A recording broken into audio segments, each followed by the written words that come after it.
قاسم دیر تک قسطنطنیہ کی جانب سر اٹھائے دیکھتا رہا۔ اسے یہاں سے برج غلاطہ کسی میخ کی طرح نکلا ہوا دکھائی دے رہا تھا۔ کچھ ہی دیر بعد مچھیروں کے بچے دوڑتے ہوئے قاسم کے قریب نکل آئے۔ یہ عیسائی بچے تھے اور راہب کے لباس کو پہچانتے تھے۔ وہ مقدس باپ کہتے ہوئے قاسم کے گرد جمع ہونے لگے۔ قاسم کو ابھی قسطنطنیہ پہنچنے سے پہلے ساحل پر موجود اپنے سپاہیوں اور معماروں کو تلاش کرنا تھا اور ان کے کام کا جائزہ لینا تھا۔ چنانچہ قاسم نے مچھیروں کی بستی میں ٹھہرنے کا فیصلہ کیا اور اپنے گرد جمع ہوتے ہوئے بچوں کے ساتھ پادریوں والی شفقت سے پیش آنے لگا۔ بچے اگرچہ میلے کچیلے تھے لیکن ان کی رنگت یونانیوں جیسی صاف تھی۔ یہ مچھیرے بھی دراصل یونانی اصل تھے۔ قاسم نے بچوں کو اپنے سامان سے کھانے کی کچھ چیزیں نکال کر دی تو وہ اس پر نثار ہو گئے۔ اب بچے قاسم کی ہر بات کا اشتیاق سے بھرپور لہجے میں جواب دے رہے تھے۔ قاسم نے ایک تیز ترار بچے سے پوچھا، کیوں بیٹا، یہاں قریب ہی کچھ سپاہی آئے ہوئے ہیں، شاید غیر ملکی سپاہی ہیں، کیا تم جانتے ہو کہ وہ کس طرف ہیں؟ جی ہاں، وہ سب کے سب سروں پر امامے باندھے ہوئے ہیں اور ان کی تلواریں گول ہیں۔ ایسے بچے نے ہاتھ کے اشارے سے مسلمانوں کی مخصوص ہلالی تلوار کی ہوا میں شکل بنائی تو قاسم کے چہرے پر مسکراہٹ کی جھلک دکھائی دی۔ وہ سمجھ گیا کہ سلطان کے سپاہی اس ساحل پر قلعہ بنانے کے لیے پہنچ چکے ہیں۔ ابھی قاسم کچھ اور پوچھنے ہی والا تھا کہ دو بچے بیک وقت بے صبری کے ساتھ بول اٹھے، جی ہاں، وہ اپنے ساتھ بہت سارا سامان بھی لائے ہیں، وہ اس طرف ہے۔ بچوں نے بحر اسود کے ساحل کی جانب اشارہ کرتے ہوئے کہا۔ بچوں نے قاسم کو بتایا کہ امامے والے سپاہیوں اور یونانی سپاہیوں کے درمیان نوک جھوک اور اکا دکا لڑائی کے واقعات بھی ہوئے ہیں۔ قاسم نے اطمینان کی سانس لی اور اسے یقین ہوا کہ قلعے کی تعمیر کا سربراہ مصلح الدین آغا اپنے کام کا آغاز کر چکا ہے۔ قاسم نے مزید کچھ باتیں کرنے کے بعد بچوں سے کہا، چلو تمہاری بستی میں چلتے ہیں، میں تمہیں یسوع کا قصہ سناؤں گا۔ بچے خوشی سے اچھل پڑے اور قاسم کے آگے آگے بھاگنے لگے۔ اب قاسم مچھیروں کی بستی میں جا رہا تھا۔ یہ 30-35 گھروں پر مشتمل ایک بستی تھی۔ زیادہ تر مرد اپنے اپنے جال سمندر میں ڈالے آبنائے باسفورس کے نیلے پانیوں میں دور سے سیاہ دبوں کی طرح دکھائی دے رہے تھے۔ سورج پوری آفتاب کے ساتھ چمک رہا تھا۔ عورتیں اپنے گھروں میں کھانے پکانے میں مصروف تھیں۔ البتہ لڑکیاں باہر کھلے ساحل پر دھوپ میں کھیل رہی تھیں۔ کچھ دوشیزائیں ایک طرف بیٹھی چمکتی دھوپ پہ اپنے اپنے بال کھولے ان میں کچھ تلاش کر رہی تھیں اور اس کام میں ایک دوسرے کا ہاتھ بھی بٹا رہی تھی اور ذرا ذرا سی بات پر زور زور سے ہنس رہی تھی۔ جو ہی ان دوشیزاؤں کی نظر قاسم پر پڑی ان کے کہکے رک گئے اور وہ ایک دوسرے کو چھوڑ کر اٹھ کھڑی ہوئیں۔ لڑکیاں اجنبی کی طرف بھاگیں اور دوشیزائیں بھی اس نوجوان پادری کے نزدیک آ گئی۔ قاسم کا قد و قامت اور سفید چہرہ دیکھ کر مچھیرن دوشیزاؤں کی آنکھیں حیرت سے کھلی کی کھلی رہ گئیں۔ اتنا کڑیل اور خوبصورت راہب انہوں نے پہلی بار دیکھا تھا۔ انہوں نے مقدس باپ کو سلام کیا اور سر جھکا کر دھیرے دھیرے ہنسنے لگیں۔ قاسم نے لڑکیوں کی نگاہوں میں اپنے لیے ستائش کے جذبات دیکھ لیے تھے۔ اس نے ایک معصوم مسکراہٹ پھینکتے ہوئے راہبانہ انداز میں کہا، بچوں سلامت رہو، لمبی عمر پاؤ اور ایک دوسرے کے ساتھ محبت سے رہو، کیونکہ خداوند یسوع مسیح محبت کو پسند کرتے ہیں۔ محبت کے لفظ پر دوشیزائیں کسمسائیں۔ ایک تیز ترار لڑکی نے جھٹ قاسم سے سوال کر دیا، فادر کیا آپ نے محبت کی ہے کبھی کسی کے ساتھ؟ ہاں، میں نے پوری انسانیت کے ساتھ محبت کی ہے۔ میرے دل میں محبت کے سوا کچھ بھی نہیں۔ بچوں، میرے دل میں سب کے لیے محبت ہے، آپ کے لیے بھی۔ قاسم کے آخری الفاظ پر ایک شرمیلی سی مچھیرن دوشیزہ نے پہلی بار پلکیں اٹھا کر اسے دیکھا۔ قاسم کی نظر اس لڑکی کے چہرے پر پڑی تو اسے محسوس ہوا کہ یہ لڑکی دوسری لڑکیوں سے مختلف ہے۔ قاسم ابھی اسی جگہ موجود تھا کہ ایک بوڑھا مچھیرا کندھے پر چپو ڈالے اسی جانب آتا ہوا دکھائی دیا۔ بچے بولے، سردار آ رہا ہے۔ لڑکیاں ایک طرف ہٹ کر کھڑی ہو گئیں۔ مچھیروں کا سردار قاسم کے قریب آیا اور قاسم سے ادب کے ساتھ ملا۔ مقدس باپ، آپ نے ہماری بستی میں آ کر ہمیں بہت شرف بخشا ہے۔ یہاں بہت کم فادر آتے ہیں، ہم مچھیرے ہیں نا، اس لیے یہاں ہم نے خود ایک جھونپڑی کو چرچ بنا رکھا ہے۔ آپ آئیے، آپ کے آنے سے پہلی بار ہمارے چرچ میں ایک مقدس راہب داخل ہوگا۔ قاسم نے بوڑھے سردار کو فادروں والی شفقت دی اور اس کے ساتھ چل پڑا۔ شام تک پوری بستی اسی دھن میں لگ گئی کہ مقدس باپ زیادہ سے زیادہ دیر ان کے یہاں ٹھہرے۔ قاسم کو اندازہ نہ تھا کہ مچھیروں کی بستی میں اسے اس قدر پذیرائی ملے گی۔ اسے ڈر تھا کہ مچھیرے جو کہ یقیناً یونانی کلیسا کے ساتھ وابستہ ہوں گے، اس کے رومن کیتھولک ہونے پر اچھا نہ جانیں گے۔ اس نے رومن کیتھولک لباس کسی اور مقصد کے لیے پہنا تھا، لیکن مچھیروں کو جب معلوم ہوا کہ فادر روما سے آیا ہے تو وہ اور بھی زیادہ بچھنے لگے۔ وہ ان پڑھ غیر مذہبی لوگ تھے اور انہیں مذہبی فرقوں کی زیادہ خبر نہ تھی۔ اب یہاں رہنا قاسم کے لیے مسئلہ نہ تھا، چنانچہ اس نے مچھیروں کی بستی میں رہنے کا فیصلہ کیا تاکہ وہ قسطنطنیہ کی سمندری اطراف کا گہری نظر سے جائزہ لے کر سلطان کو آگاہ کر سکے۔ وہ یہیں سے قسطنطنیہ جانا چاہتا تھا، لیکن اس طرف سے قسطنطنیہ جانے کے لیے اسے راستے میں پڑنے والے گولڈن ہان کو کشتی کے ذریعے عبور کرنا پڑتا، اور اگر وہ خشکی کے راستے قسطنطنیہ میں داخل ہونا چاہتا تو اسے گولڈن ہان کے اوپر سے ہو کر شہر کے بڑے دروازے سینٹ رومانس سے داخل ہونا پڑتا۔ چنانچہ قاسم مچھیروں کی بستی میں رہ پڑا۔ شرمیلی لڑکی جو دوسری لڑکیوں سے مختلف تھی بستری کے سردار کی بیٹی تھی، اس کا نام روزس تھا اور باقی لڑکیاں اسے روزی کہہ کر پکارتی تھی۔ بستی کی لڑکیاں اور بچے قاسم سے انجیل کا سبق پڑھنے لگے اور اس کے ایک ایک اشارے کے گرویدہ ہو گئے۔ روزی جانتی تھی کہ قاسم میں ایک راہب ہے اور وہ کبھی بھی شادی نہیں کر سکتا، لیکن پھر بھی وہ قاسم کو دیکھتے ہی خدا جانے کیوں نئے نئے سپنے دیکھنے لگی تھی۔ یہ سپنے تو وہ پہلے سے ہی دیکھتی تھی۔ وہ دیکھتی تھی کہ اس کے خوابوں کا شہزادہ کسی نہ کسی روز اسے لینے ضرور آئے گا، لیکن اس نے یہ نہ سوچا تھا کہ وہ شہزادہ ایک راہب کے روپ میں آئے گا۔ وہ دن بھر کسی نہ کسی بہانے قاسم کی خدمت میں حاضر رہتی تھی۔ سادہ سی، معصوم سی اور شرمیلی سی وہ مچھیرن تیسرے دن ہی دل و جان ہار بیٹھی اور قاسم سے کہہ دیا، فادر، آپ اس عمر میں ایک راہب کی حیثیت سے بالکل اچھے نہیں لگتے، آپ کو سپاہی ہونا چاہیے تھا۔ قاسم مسکرا رہا تھا۔ اس معصوم مچھیرن کو کیا معلوم کہ جس نوجوان پر وہ مر مٹی ہے وہ فی الحقیقت سپاہی ہے۔ قاسم اپنی آمد کے دوسرے روز ہی آبنائے باسفورس کے اس ساحل کا گولڈن ہان تک جا کر جائزہ لے آیا تھا۔ وہ جنوب کی طرف بھی گیا تھا اور اس نے دور سے مصلح الدین آغا کے معماروں کو سلطانی قلعے کا کام کرتے بھی دیکھا تھا۔ اپریل کے اختتام تک قلعے کی بنیادیں چنوائی جا چکی تھی۔ سلطان نے اس قلعے کا نام رومیلی حصار تجویز کیا تھا۔ اب قاسم گولڈن ہان کا مزید جائزہ لینا چاہتا تھا۔ وہ فی الحقیقت اس زنجیر کو نزدیک سے دیکھنا چاہتا تھا جو گولڈن ہان کے دہانے پر سمندر میں لٹکائی گئی تھی۔ گولڈن ہان ایک چھوٹی سی خلیج تھی جو قسطنطنیہ کے پہلو میں فصیل کے ساتھ لپٹی تھی۔ یہ چھوٹی سی خلیج آبنائے باسفورس سے نکل کر یورپی ساحل میں داخل ہو گئی۔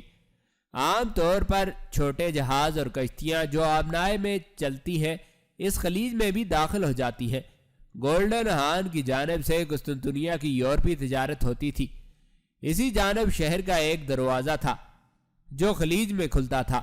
اسی خلیج کے دہانے پر شہر کی حفاظت کے لیے لوہے کی ایک بہت بڑی زنجیر یوں باندھی گئی تھی کہ عام حالات میں وہ ڈھیلی ہو کر سمندر کے اندر لٹکتی رہتی، اور جب کبھی گولڈن ہان میں کشتیوں اور جہازوں کو روکنا مقصود ہوتا تو زنجیر کھینچ کر گولڈن ہان کا دروازہ بند کر لیا جاتا۔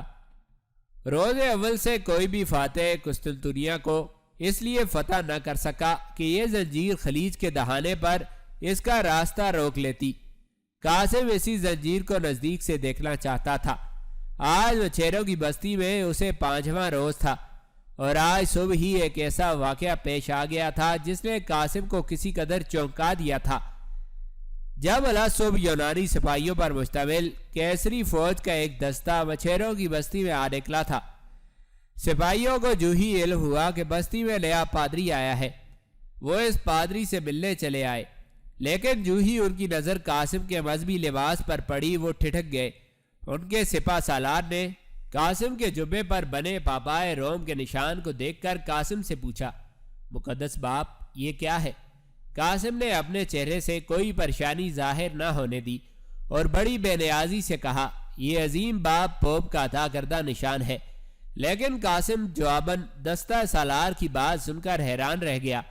اس نے کہا تھا، دیکھیے جی، اب یہ وقت آ گیا ہے کہ رومن کیتھولک مذہب کے پادری یونانی کلیسا کے علاقے میں دندناتے پھر رہے ہیں۔ یہ سب شہنشاہ کی کمزوری ہے۔ شہنشاہ تو چاہتا ہے کہ عیسائیوں کے یہ دونوں فرقے متحد ہو جائیں، لیکن دیکھنا ہم یونانی کبھی اس بات کو تسلیم نہیں کریں گے۔ دراصل قاسم کی حیرت بجا تھی، کیونکہ اسے شہنشاہ کی کوششوں کے بارے میں کچھ خبر نہ تھی۔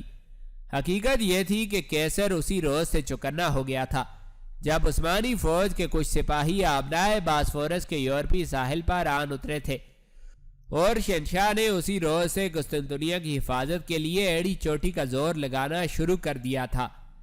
اس نے شہر کی دیواروں کی مرمت شروع کروا دی تھی اور شہر میں زیادہ سے زیادہ رس جمع کرنے کا اعلان کروا دیا تھا۔ اس کے بعد اس نے مغربی یورپ کے فرما رواؤں سے مدد کی درخواست کی تھی اور پوپ کی پوری اعانت حاصل کرنے کے لیے کلیسائے روما کے تمام مطالبات منظور کر لیے تھے، اور یونانی کلیسا کو رومی کلیسا کے ماتحت لانے کے بارے میں سوچ رہا تھا۔ شہنشاہ کی کوششوں سے اب قسطنطنیہ کے چرچوں میں بھی رومن کیتھولک فرقے کے راہب نظر آنے لگے تھے۔ یہ در حقیقت کیسر کی دانشمندی تھی۔ اس نے عیسائیوں کے دو بڑے گروہوں میں اتفاق پیدا کرنا ضروری سمجھا۔ اس زمانے تک عیسائیوں کا فرقہ پروٹیسٹنٹس پیدا نہ ہوا تھا۔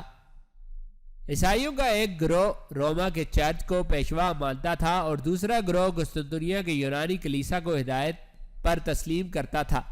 رومن کیتھولک کا پیشوا پوپ پاپائے روم کہلاتا تھا اور قسطنطنیہ کے مذہبی مرکز آیا صوفیہ کا بشپ بطریق اعظم کہلاتا تھا۔ سلطان محمد خان کے حملے کی تیاریوں کا سن کر قسطنطین نے روما کے پوپ کو لکھا کہ اب وقت آ گیا ہے کہ ہم اپنے مذہبی اختلافات کو مٹا دیں اور سب متحد و متفق ہو کر مسلمانوں کا مقابلہ کریں۔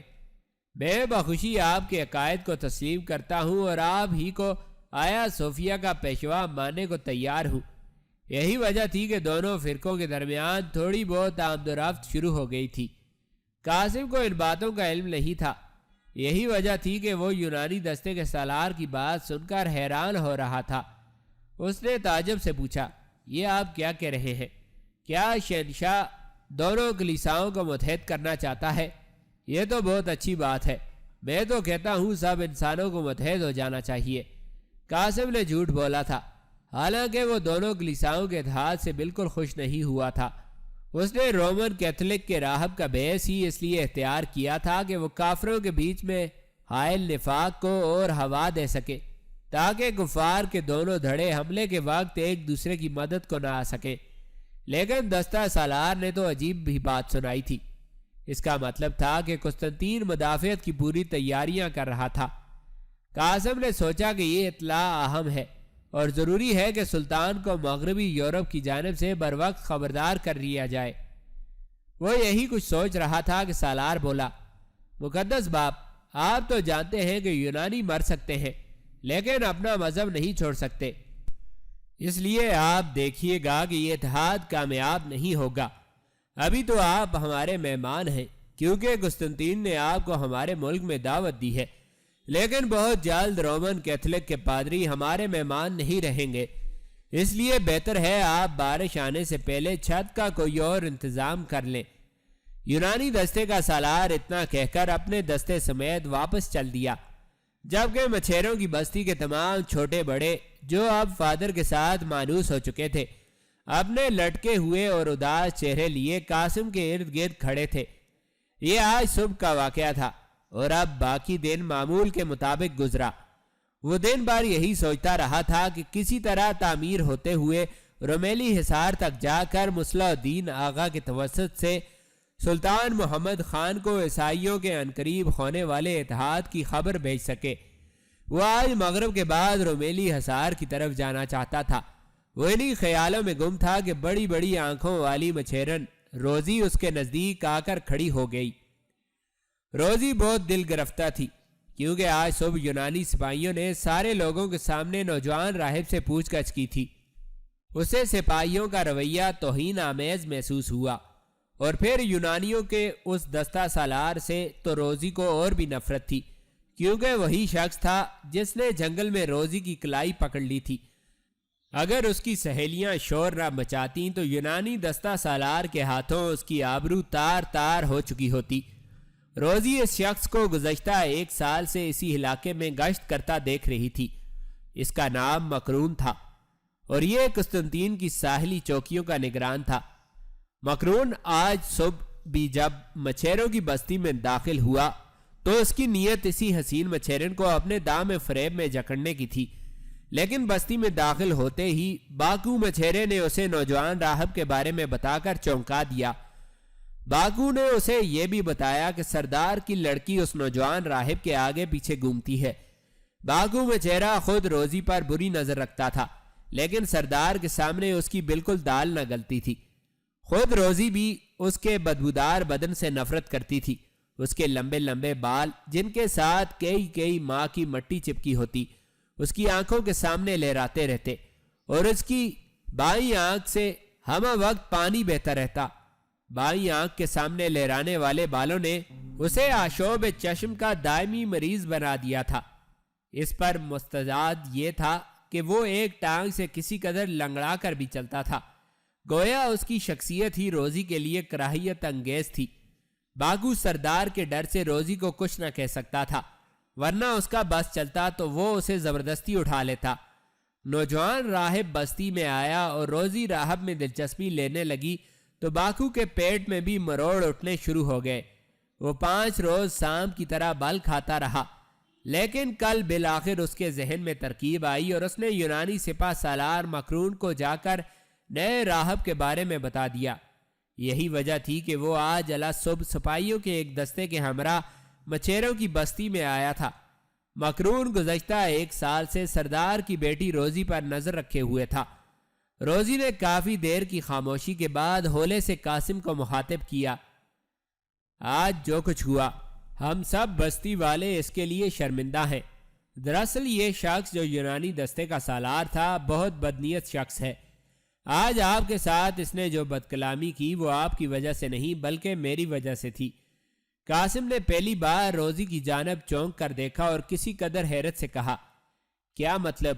آپ کی وجہ سے کیسے؟ کیا آپ اسے پہلے سے جانتی ہیں؟ ہاں، یہ مکرون ہے، اس طرف کی مضافاتی چوکیوں کا نگران۔ اس نے جنگل میں میری کلائی پکڑ لی تھی۔ وہ تو خداوند کا شکر ہوا کہ میری سہیلیوں نے شور مچا دیا۔ سارا دن انہی جنگلوں میں گھومتا رہتا ہے۔ بابا بتا رہا تھا کہ آج کل کچھ مسلمان سپاہی آئے ہوئے ہیں، اسی لیے مکرون حواس باختہ اور پاگل ہوا پھر رہا ہے۔ قاسم نے روزی کی بات نہایت غور سے سنی۔ اب روزی اس کے ساتھ جب بات کرتی تو فادر کا لفظ بہت کم استعمال کرتی۔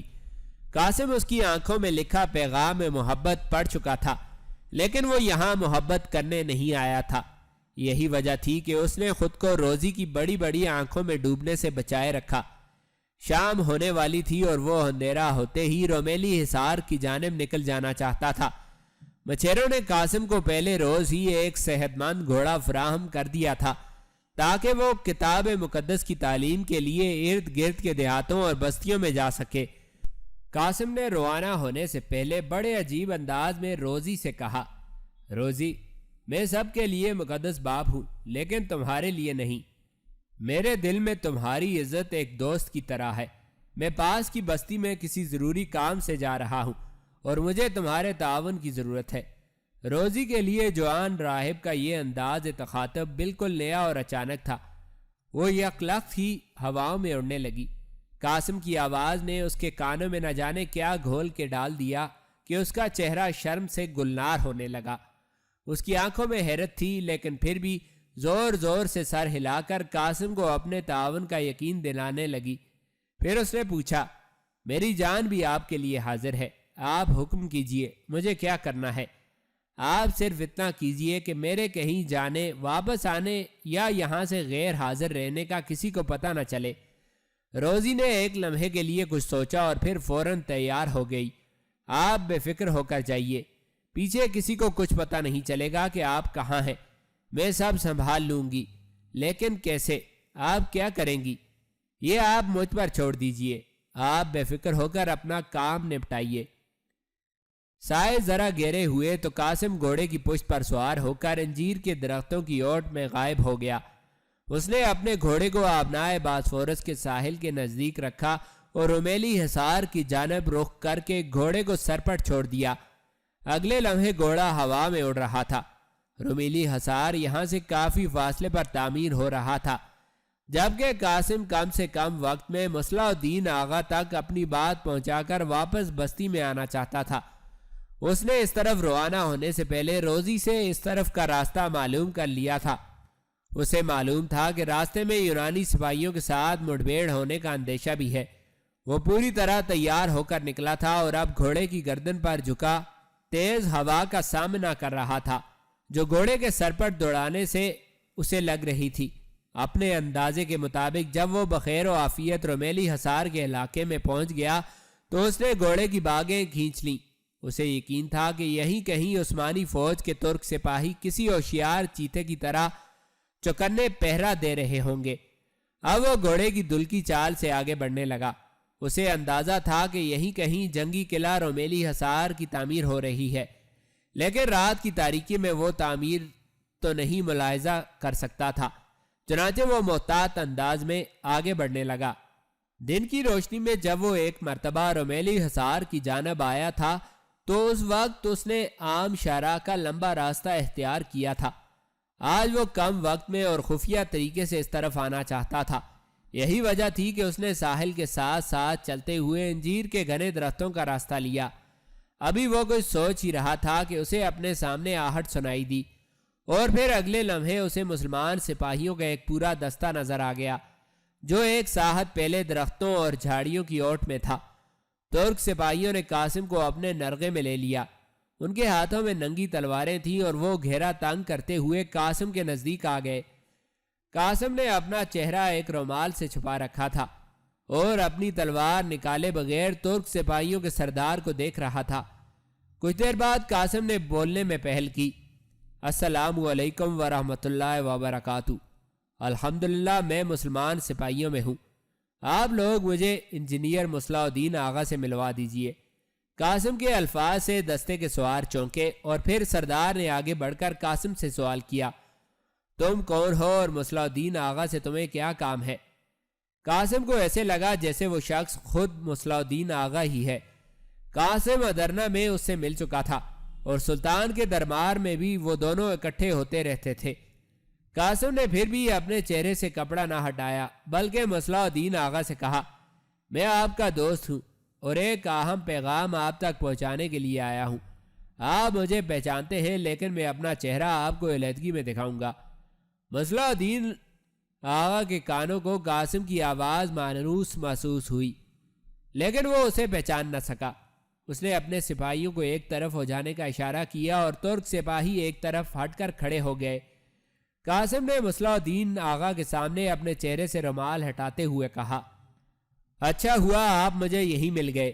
سلطان تک ایک پیغام پہنچانا بہت ضروری تھا اور میرے پاس آپ کے سوا کوئی ذریعہ نہ تھا۔ مصلح الدین قاسم کو پہچان چکا تھا۔ اس نے خوشی سے چیختے ہوئے قاسم کا نام لینا چاہا، لیکن قاسم نے اپنے ہونٹوں پر انگلی رکھ کر اسے خاموش رہنے کا اشارہ کیا اور کہا، میرے پاس وقت بہت کم ہے، آپ میرے کام کی نوعیت سمجھتے ہیں، میں ابھی اور اسی وقت لوٹ جاؤں گا۔ آپ سلطان تک یہ پیغام پہنچا دیجئے کہ عیسائیوں کے دونوں بڑے فرقوں میں اتحاد ہو چکا ہے اور پاپائے روم قسطنطنیہ کی امداد کرنے پر آمادہ دکھائی دیتا ہے، لہٰذا مغربی یورپ کی جانب سے چوکنا رہنے کی ضرورت ہے۔ مصلح الدین آغا نے قاسم کا پیغام غور سے سنا اور سلطان تک پہنچانے کا وعدہ بھی کر لیا۔ اب قاسم کے لیے مزید وہاں رکنا غیر ضروری تھا، وہ فی الفور واپس جانا چاہتا تھا۔ چنانچہ اس نے مصلح الدین سے اجازت لی اور جس طرف سے آیا تھا اسی طرف کی تاریکیوں میں روپوش ہوتا چلا گیا۔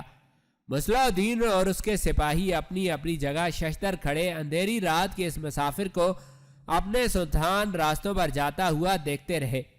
قاسم جس رفتار سے آیا تھا اسی رفتار سے واپس اڑا چلا جا رہا تھا کہ اسے یکدم اپنے گھوڑے کی باگیں کھینچنی پڑی۔ اس کے سامنے اچانک یونانی سپاہیوں کا ایک دستہ جو صرف 5 افراد پر مشتمل تھا اس کا راستہ روکے کھڑا تھا۔ یونانی سپاہیوں کے ہاتھوں میں تیز دھار ننگی تلواریں چمک رہی تھیں اور وہ قاسم کے راستے میں صف باندھے کھڑے تھے۔ اب قاسم کے لیے بھاگنے کی کوئی سبیل نہ تھی، چنانچہ اس نے ایک طویل سانس لی اور اپنی تلوار نیام سے باہر نکال لی۔